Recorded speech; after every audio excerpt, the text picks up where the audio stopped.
Hey everybody, Austin here again with another Let's Play video. Today we're going to be playing through Ninja Gaiden for the NES for like the 5th time, I think. I've played this game a lot on my channel. It's one of my favorite games on the NES, one of my favorite games of all time. And today we are going to still be doing something different though. We're going to actually do a sword-only run. So basically what's going to happen here is we're not going to get power-ups. I'm going to try to actually avoid things like the fire wheel as well. You get like this fire shield over the course of the game. I'm going to avoid those. I'm going to try to avoid like the stopwatches or the hourglasses, which stop time for a little bit, just to try to make it a little extra challenging on ourselves at certain parts. The hourglasses will let you just blaze through certain sections of the game without really having to worry about anything, so we'll try not to pick those up either, so we can make parts harder. But yeah, before we jump into this, guys, as usual, I'm going to give a big shout out to my current Patreon backers, so thank you guys for your continued patronage. Big shout out in particular to Sleeves of War, a Patreon backer who suggested I do this challenge, and so I went ahead and took him up on that and did some practice runs and was able to do it successfully. So thank you, Sleeves, for that. I'm going to also tackle Ninja Gaiden 2 Sword Only sometime soon, so watch out for that. I think Ninja Gaiden 2 Sword Only is actually more challenging than the first game because in Part 2, when you play the game normally, you really rely on your Shadow Ninja as well as your special powers and whatnot, which you can just wipe out entire screens of enemies. Not having those abilities makes things a lot more challenging, plus there's more knockback in Ninja Gaiden 2, so when you get hit, you actually get pushed back even farther in that game than you do in this one. So that could be really, really difficult, but one of the good things about Part 2 is you get a ton of lives as well, so you can still get a 1 credit clear, although it might take you 9 tries to get through the game. So, but yeah, watch out for that soon as well. So with that, guys, let's go ahead, hit the start button, and just jump right into it. So I'm going to actually be skipping through all the cutscenes and stuff like that. I mean, there are plenty of long plays out there on YouTube showing the cutscenes and things like that. So, also, it doesn't matter if I pick up a weapon or a sub-weapon, I just can't use them. So, yeah, we're gonna actually take this relatively slow, relatively easy. I'm gonna try to avoid using speed run-ish techniques. A lot of times when I play this game, I do a lot of like fancy damage boosts and stuff like that, but we're gonna be playing relatively safe today. Which this is actually probably a better way to play to demonstrate getting through the game for more casual players. So a lot of people think Ninja Gaiden is a really tough game, but if you take it slow, a lot of it actually isn't that hard. You know, you can just take your time like this. You don't have to rush. You do have a timer in this game, and when it runs out, you die, but you don't have to like really rush like crazy. One trick on this boss is that his weapon actually doesn't hurt you, so you can just sit right in front of him. Even though it looks like he's hitting you, you'll just go right through it. There's some nifty tricks like that in this game for, you know, certain bosses and whatnot. So again, I'm going to skip the cutscenes. Now, when you're playing Ninja Gaiden, there is a way to try to play a little bit faster. For one, you can attack on your way down, like I'm doing like that. And you can just sort of smack enemies as you sort of like fall into their face. You can also attack on the way up. And this is how I usually play with Ninja Gaiden, is I always run, jump, and slash through the enemies. Oops.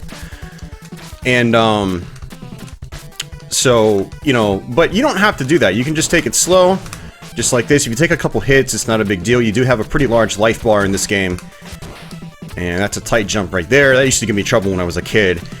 It's actually kind of funny, or not really funny, but kind of interesting playing this game more normally per se, because I have learned how to speedrun most of this game, and so, you know, that's playing normally for me now, is using all the speedrun techniques and whatnot. So this part can be really tricky. I want to jump and sort of slash like that. That can be really tricky to deal with. And there are going to be a few select key areas on this level in particular where I'm going to do very specific things in order to get through those parts. One of the parts is coming up right here, where I'm going to sort of like control my jump a little bit, kind of like this. Instead of like jumping full, I just sort of like inch my way forward, so you'll see what I mean right here. Kind of like that right there. And now we're going to do a full jump and try to hit this guy on the way down and fail. Something I am going to pick up in this game, though, is extra lives. So you do get a couple of extra lives over the course of the game. You will definitely be picking those up. So let's try to do this again. Ooh, nice. Got it. Okay. Very, very good. Awesome. So there's actually a fire shield there as well. You know, it's basically this fire that rotates around you and pretty much makes you invincible for a short period of time. But like I said, we're going to try to avoid that as well. So this is another tricky part coming up here. And those sort of like hammer guys, they in the Ninja Gaiden speedrun community, they call them hammer bros. They're actually very, very randomized. So we actually despawned that guy in that left column as well. So that's a really important tactic for this kind of run as well. We're going to be doing that on the final stage in the game. Despawning one of these hammer brothers, actually. And let's go ahead and wait and attack just like that. It's okay, we lost some health, not a big deal. So this boss is really easy. All you need to do on this guy is just duck in front of him. So we're just going to duck like this and attack. Notice that I'm timing my attacks though, so I get some rapid hits in. So yeah, you have to hit bosses, you know, a lot of times, but, you know, as long as you're timing your attack, it actually just, you rip through them pretty quickly. So this level as a whole shouldn't be too bad as long as we take our time here. So these cats oftentimes will just, you know, come at you from behind.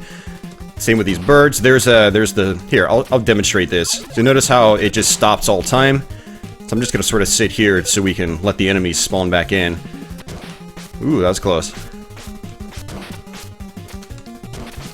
It's actually interesting playing this part without the hourglass, because I always get the hourglass when I play through this. And let's just try to focus on that guy. There we go. There's gonna be some more birds coming down as well. The birds are probably the most dangerous enemies in the game because, for one, you know, their patterns can be a little unpredictable, but two, they do the most damage. They take away like 3 or 4 health blocks, whereas all the other enemies in the game will just do 1 or 2 or something like that. So again, we're just gonna take our time right here. These guys, these bazooka guys, basically shoot at you. I'm gonna do a fancy little damage boost here. Ooh, we missed it, just barely. But it's a fun little damage boost you can do. We're not going to go down since we're not using sub-weapons, so I have no reason to go get the fire weapon that's down there.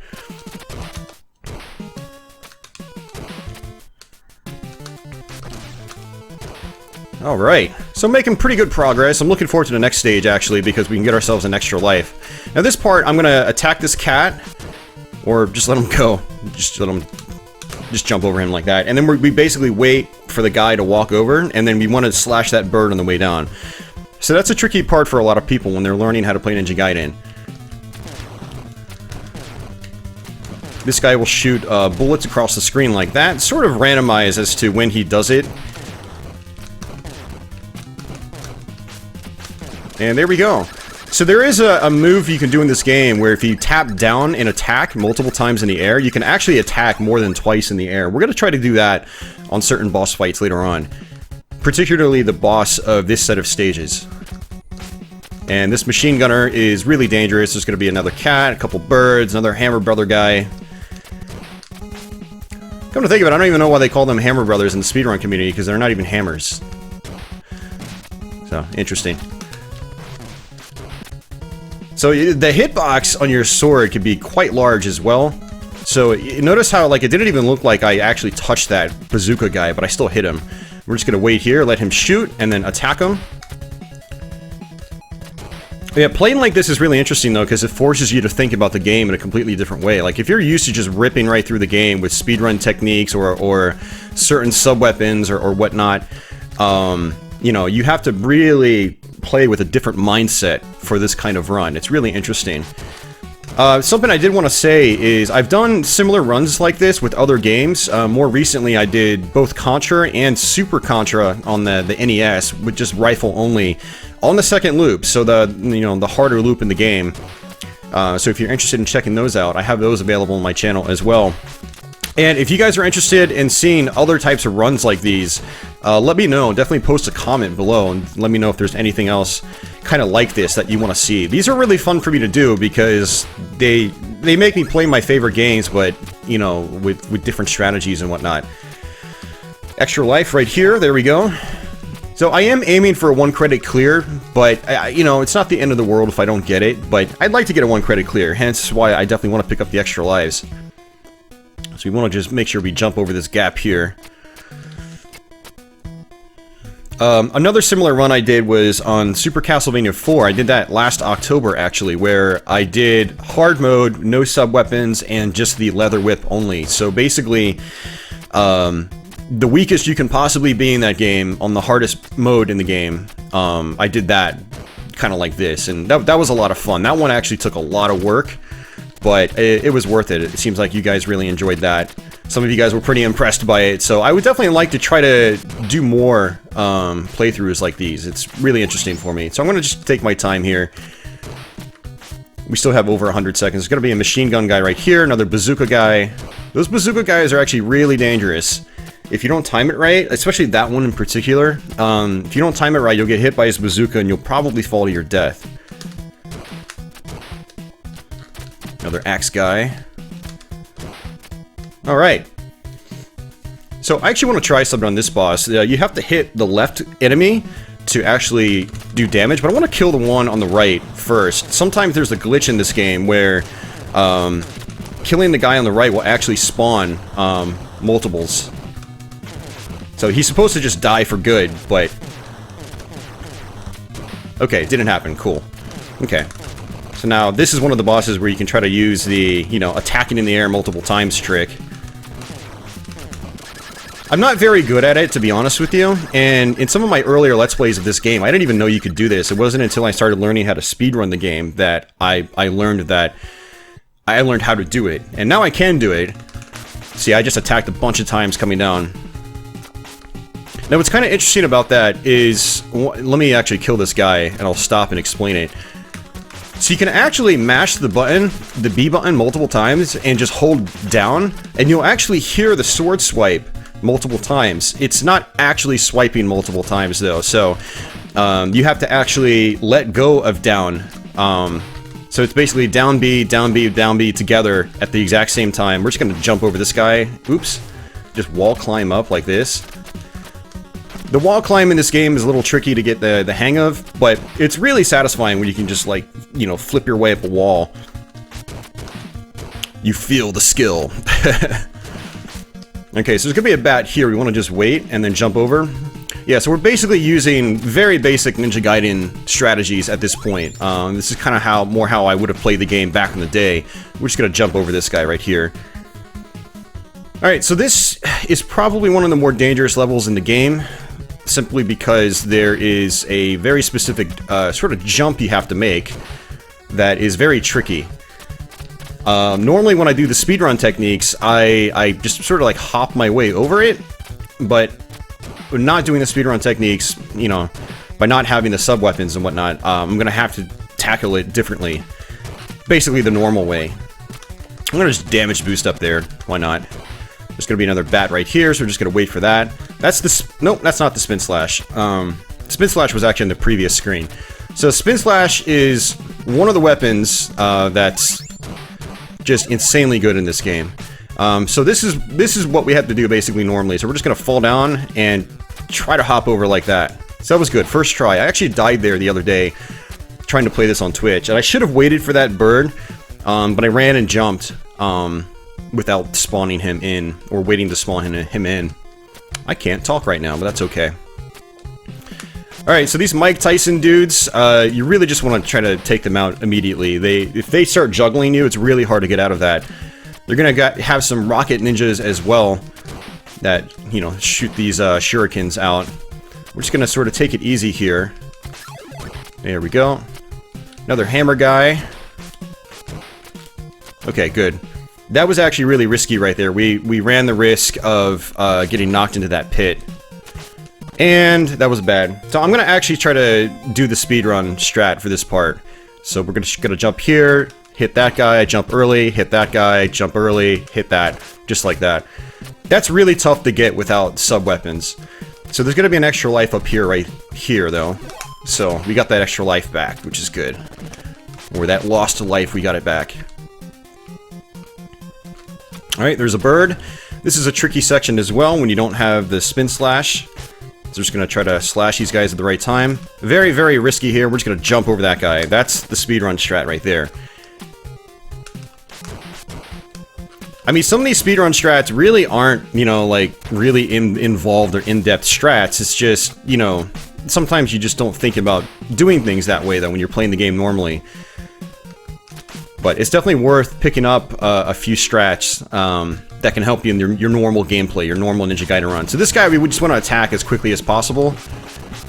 It's basically about trading hits. So you can hit him 5 or 6 times, hopefully, if you time it right. He'll hit you once and, you know, take away 4 or 5 blocks of health. So if you attack fast enough, you should be able to defeat him, guaranteed, every time. Alright, this is the final level in the game. This is, you know, the infamous stage that gives a lot of people trouble when they're trying to learn how to, you know, beat this game. Now, there is going to be a spin slash here somewhere, so I just kind of want to avoid the candles if I can.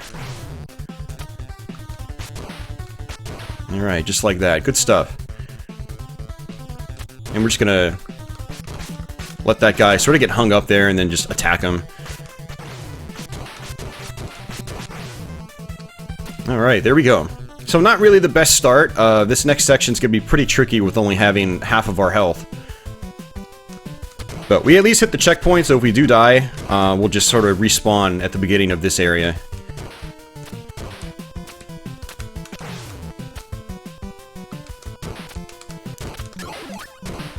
Ooh, that was bad. I hit his shuriken. This is actually one of the toughest parts in the game, doing it sword only. So just take our time, just stop and turn around and attack these guys. But at least we have full health again, which is nice. Alright, got it that time. Okay, there we go. Okay, I don't care if we get hit, that's fine. Perfect. Awesome. Whew. Yeah, that's always a stressful part right there, so... And again, we're just gonna play this normally. The machine gun guy right here. Just gonna sort of play it safe. There's gonna be a bat right here as well, so we just want to jump over the bat if we can.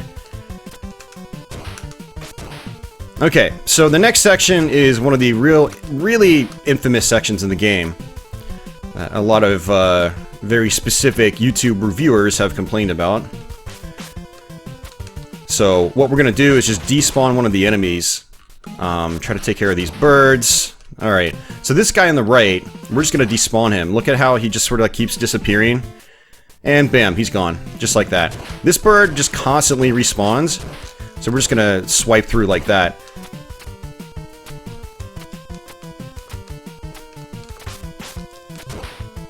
Alright, so there's gonna be a health refill up here.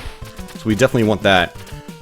What's interesting about these sort of like green columns is you can't actually jump to the top of them from the column itself. You have to jump to the top from the opposite wall, which is interesting. There aren't that many objects in the game like that where you can't climb all the way up on top. And we're just sort of going to take our time here as well. Fun little trick I'll show you up here. This is another speedrun strat. Is you can just hop up like that. So this part we're going to actually rush through. We're not going to stop. This is really hard if you do stop. So we're going to jump, hit the guy. Awesome, got the bird. Now we have to hit this guy, and we're just going to climb up this column like this. Otherwise, that guy will just constantly respawn. And that's actually a hourglass right there, so we're not going to get it. Again, to try to make this a little bit harder on ourselves. Nice, got that guy in 2 hits. Sometimes with those guys, if you're playing sword only, you're better off just jumping over them. But sometimes it's not always that easy, and you can just jump straight up right there to get up top. And there's going to be some health right here. That was actually really good. Normally those guys hit me. And a lot of times these guys... Well, never mind. I'm just going to hold right here. This is another trick you can do. As long as you have enough health, you just hold right, and you'll get to the door guaranteed. Alright, so this is really the only stressful part, the very first form, because I don't have a sub-weapon anymore. So we're going to try to use our multiple air slash trick. Otherwise we can get juggled here pretty badly. Very nice, awesome. So not the best with like the air slashing, like I definitely mistimed some of them. But now this is one of the infamous parts of the game as well. A lot of people struggle with the first form of Jakio, which is the final boss here. So what you want to do is just sort of sit on the ground and just let the fireballs just go past you. But with the air slash ability, you know, slashing multiple times in the air, we can actually try to get some multiple hits off on him to make this fight go a little bit faster. So notice that I'm hitting him at least twice every time. So, This fight actually used to take a really long time because I would just jump up, hit him once, and then do that like 20 times. But now, being able to slash multiple times in the air, I don't have to do that. So, alright. We're gonna play we're gonna play safe here too, actually. So we're gonna hit the head here, and now we're gonna whack the tail. Speedrun strat is to try to go straight for the heart without attacking the tail, because it's faster, but it's really risky.